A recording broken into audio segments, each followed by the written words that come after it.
আমাদের বাঙালি বাড়িতে যে কোনো শুভ অনুষ্ঠানে প্রথম পাতে শুক্তোটা কিন্তু খাওয়া হয়েই থাকে। মানে মেনুতে শুক্তো রাখা হয়। আর সামনেই আসছে জামাই ষষ্ঠী। জামাই ষষ্ঠীর দিন মাছ মাংস তো জামাইয়ের থালিতে অবশ্যই থাকবে।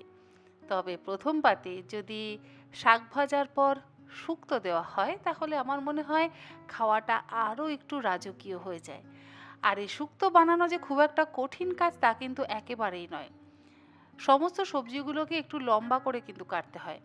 আলু, রাঙা আলু, পেঁপে, কাঁচকলা, ডাঁটা এগুলো কিন্তু সবই একদম লম্বা লম্বা করে কেটে নিতে হবে।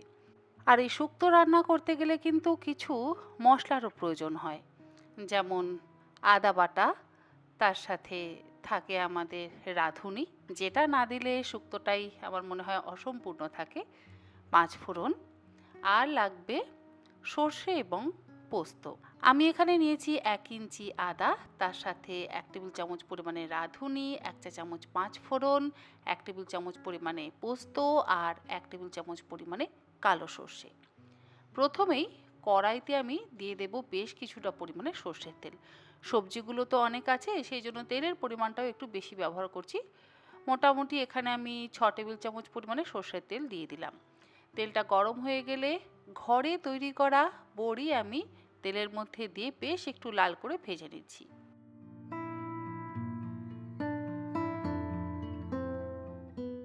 বড়িগুলো বেশ একটু লাল করে ভাজা হয়ে যাবার পর তুলে একটা আলাদা পাত্রের মধ্যে রেখে দিচ্ছি। বড়ি ভাজা হয়ে গেলে ওই একই তেলের মধ্যে আমি প্রথমেই ফোড়ন দিয়ে দিলাম 1/2 চা চামচ রাঁধুনি, আর তার সাথে ফোড়ন দিয়ে দিচ্ছি 1/4 চা চামচ পরিমাণে পাঁচফোড়ন। চাইলে আপনারা এর মধ্যে একটা বা দুটো তেজপাতা ফোড়ন দিতে পারেন, আমি আর তেজপাতার ব্যবহার করলাম না। এবারে লম্বা টুকরো করে কেটে নেওয়া আলুগুলোকে দিয়ে গ্যাসের ফ্লেমটাকে হাইতে রেখে ভালো করে ভেজে নেব। আর কোনো রকম শুকনো লঙ্কা বা কাঁচা লঙ্কার ফোড়ন কিন্তু একেবারে দেবেন না। শুক্তোতে লঙ্কার ব্যবহার একেবারেই চলে না। আলুগুলোকে হালকা করে ভাজা হয়ে যাওয়ার পর এর মধ্যে আমি একে একে বাকি শুক্তোর সবজিগুলো দিয়ে দিচ্ছি। প্রথমেই দিচ্ছি রাঙা আলু।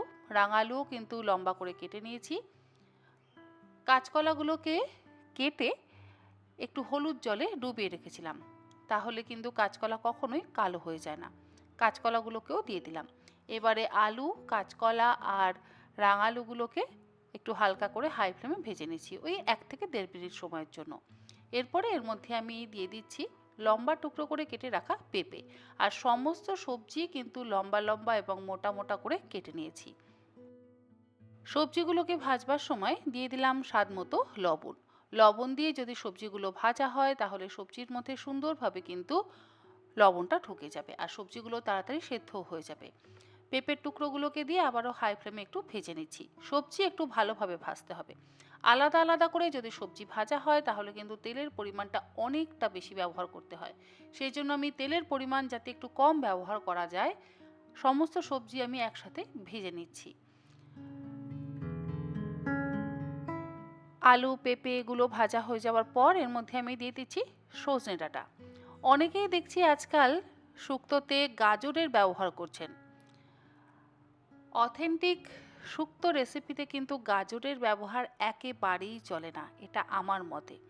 আমি জানি না আজকাল কেন গাজরের ব্যবহার হয়। আপনাদের যদি ইচ্ছে হয় আপনারা গাজরের ব্যবহার করতে পারেন, কিন্তু ট্র্যাডিশনাল শুক্তো রান্নাতে গাজরের ব্যবহার কিন্তু একেবারেই চলে না।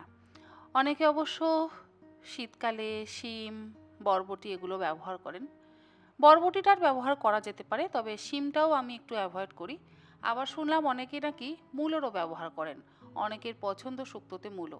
আমি জানি না শুক্তোতে মূলোটা ঠিক কতটা যায়।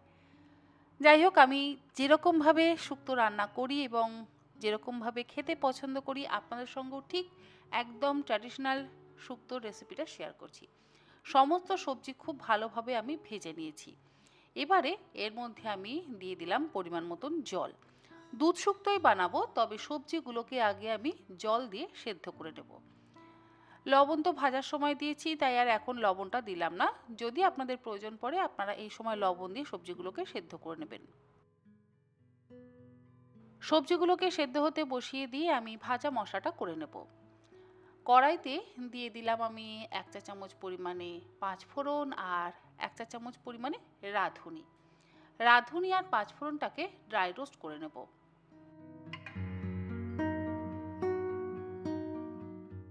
ড্রাই রোস্ট করে নেওয়া রাঁধুনি আর পাঁচফোড়নটা একটা আলাদা বাটির মধ্যে ঢেলে নিয়ে ঠান্ডা করে নেব, তারপর কিন্তু এটাকে গুঁড়ো করে নেব। এবারে এই কড়াইতে দিয়ে দিলাম আমি আরও 3 টেবিল চামচ পরিমাণে সর্ষের তেল।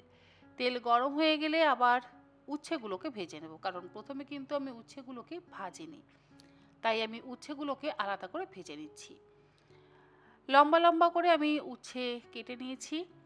আর উচ্ছেগুলো ভাজবার সময়তেও আমি লবণের ব্যবহার করব, তাতে উচ্ছেগুলো খুব তাড়াতাড়ি ভাজা হয়ে যাবে।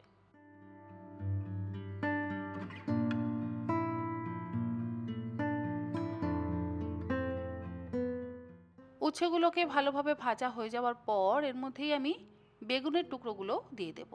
আর বেগুনগুলোও কিন্তু এরকম বড় বড় আর লম্বা লম্বা করে কেটে নিয়েছি। শুক্তো সমস্ত সবজি কিন্তু লম্বা করে কাটা হবে, যেহেতু ডাঁটা লম্বা সেই জন্য আলু, বেগুন, বরবটিও যদি আপনারা ব্যবহার করেন বরবটিও ওরকম লম্বা, বরবটিটাকেও লম্বা লম্বা করে কাটতে হবে। উচ্ছে, পেঁপে, কাঁচকলা, রাঙালু সমস্ত কিছু কিন্তু লম্বা করে কাটতে হবে। বেগুন আর উচ্ছেটা খুব ভালোভাবে ভেজে নিয়েছি। এবারে আমি গ্যাসের ফ্লেমটাকে বন্ধ করে দেব। অপরদিকে আমাদের শুক্তোর বাকি সবজিগুলো মোটামুটি সেদ্ধ হয়েছে, মানে 60% সেদ্ধ হয়েছে। এই পর্যায়ে আমি বড়িগুলো দিয়ে দিলাম আর ভাজা বেগুন এবং উচ্ছেগুলো দিয়ে দিলাম। এবারে ভালো করে মিশিয়ে দিচ্ছি। সবজিগুলো যখন আবার একটু ফুটতে শুরু করবে তখন আমি গ্রেটারের সাহায্যে আদা গ্রেট করে নিয়ে এই সবজির মধ্যে দিয়ে দিচ্ছি। আদা আপনারা চাইলে বেটেও ব্যবহার করতে পারেন, আমি গ্রেট করে নিয়েই ব্যবহার করছি।